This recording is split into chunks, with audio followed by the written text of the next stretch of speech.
Welcome to நாமும் நலன். நான் வந்து ரேவதி. இன்னைக்கு பருப்பு சாதம் எப்படி செய்யறதுன்னு பார்க்க போறோம்.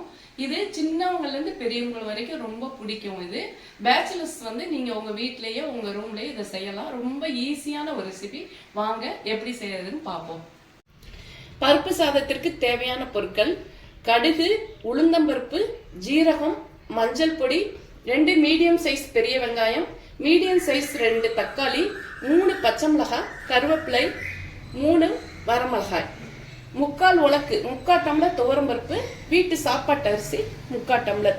இது எல்லாம் 3 பேர் சாப்பிட்றதுக்கு உகந்த பொருட்கள். உங்களுக்கு தேவையான எக்ஸ்ட்ரா நீங்க அரிசியும் பருப்பையும் எக்ஸ்ட்ரா போட்டுக்கலாம். இந்த துவரம்பருப்பையும் இந்த சாப்பாட்டு அரிசியும் ஒன்னா போடுறேன். போட்டு நல்லா கழுவிட்டு 2 தடவை கழுவிட்டு அதுக்கப்புறம் குக்கரில் போடலாம். அரிசியும் பருப்பையும் 3 தடவை நல்லா கழுவிட்டேன். இப்போ நம்ம சமையல ஆரம்பிச்சிடலாம். இதில் வந்து 3/4 உலக்கு பருப்பும் 3/4 உலக்கு சாப்பாட்டு அரிசியும் போட்டோம். அப்போ 2 உலக்கு வந்துடுது. நம்ம இந்த 3/4 உலக்கில் 5 டம்ளர் தண்ணி. அது சாதம் பருப்பு சாதத்தை பொறுத்த வரைக்கும் தண்ணி கூட தான் எப்பயும் விடணும். அப்போ தான் டேஸ்டியாக இருக்கும் நல்லா. அதனால 5 டம்ளர் தண்ணி அதில் ஊற்றணும். இப்போ ஒரு 3 ஸ்பூன் அளவுக்கு நம்ம நல்லெண்ணெய் ஊற்றிக்கிறோம். 1 ஸ்பூன் உளுந்தம்பருப்பு, ஜீரகம் 1 ஸ்பூன், கடுகு 1 ஸ்பூன். நல்லா பொரியட்டும்.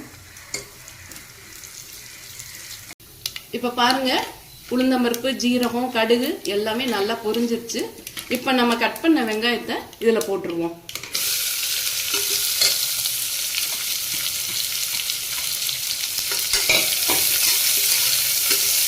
வெங்காயம் நல்லா வதங்கிடுச்சு. இப்போ நான் பச்சை மிளகாவும் வரமிளகாயும் போடுறேன்.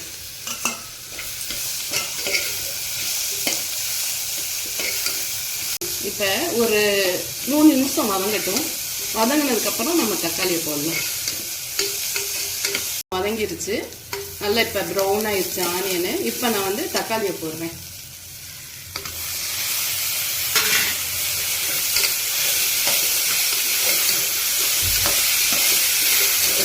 எண்ணெய் பிரிகிற அளவுக்கு இந்த வெங்காயம், தக்காளி, பச்சை மிளகாய் எல்லாரையும் ஒரு 3 நிமிஷம் 4 நிமிஷம் வரைக்கும் நல்லா வதக்கிடலாம்.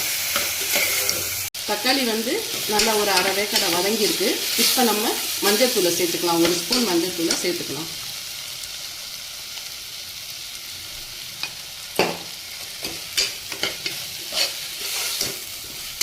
இந்த பச்சை வாசனை போகிற வரைக்கும் நம்ம மஞ்சள் பொடி எல்லாம் போட்டிருக்கோம்ல, அதை வந்து இப்போ நல்லா வதக்கிடலாம். அந்த எண்ணெய் பிரிஞ்சு மேலே வந்தால் இதை சாப்பிட்றப்ப அந்த சமைச்சு வர்றப்ப ரொம்ப டேஸ்ட்டாக இருக்கும். அது நல்லா வெங்காயம், தக்காளி, பச்சை மிளகாய் எல்லாம் பாருங்க நல்லா ப்ரௌனிஷாக வந்து நல்லா வதங்கிடுச்சு. இப்போ நம்ம இந்த அரிசி பருப்பு கழுவி வச்சுருக்கோம்ல, அதை போடுவோம். நம்ம இப்போ இதில் போடுறேன் நான்.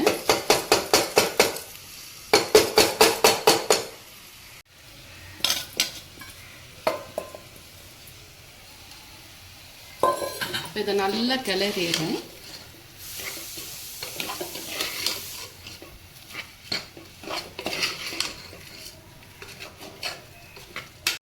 ஒரு நிமிஷம் வதக்கி விட்டுட்டேன். இப்போ வந்து தேவையான அளவு நம்ம உப்பை போட்டுக்கலாம். இந்த இவ்வளோ நான் வந்து இந்த சாதத்துக்கு இவ்வளோ உப்பு போட போகிறேன். தேவையான அளவு உப்பு. இப்போ இதை நல்லா கிளறிட்டு நான் சொன்னேன்ல அந்த 5 டம்ளர் தண்ணி இப்போ இதில் ஊற்ற போகிறேன் நான். இப்போ நம்ம மெஷர்மெண்ட்டில் 5 டம்ளர் தண்ணி எடுத்து வச்சுருக்கேன். இப்போ இந்த பருப்பு சாதத்தில் இது ஊற்ற போகிறேன்.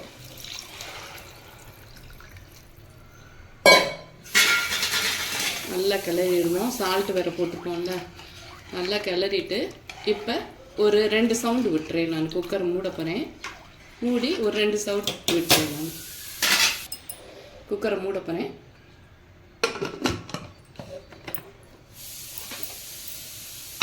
வெயிட் போட்டு 2 சவுண்டு வந்தோடனே ஆஃப் பண்ணிக்கலாம்.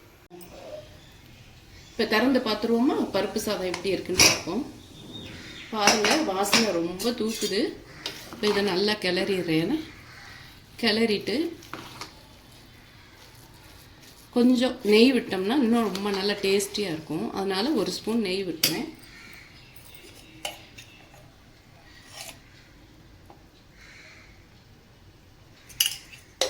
ஃபைனல் டச் இந்த மல்லித்தலை போட்டுருவோம்.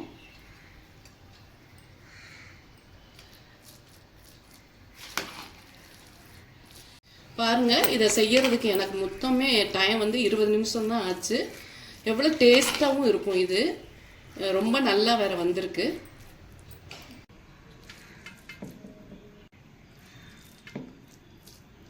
பாருங்க, எங்க வீட்டில் இன்னைக்கு லஞ்ச் ரெடி. நீங்களும் இதை செஞ்சு பார்த்துட்டு நீங்க எப்படி இருந்ததுங்கிறத கமெண்ட் செக்ஷன்ல சொல்லுங்க.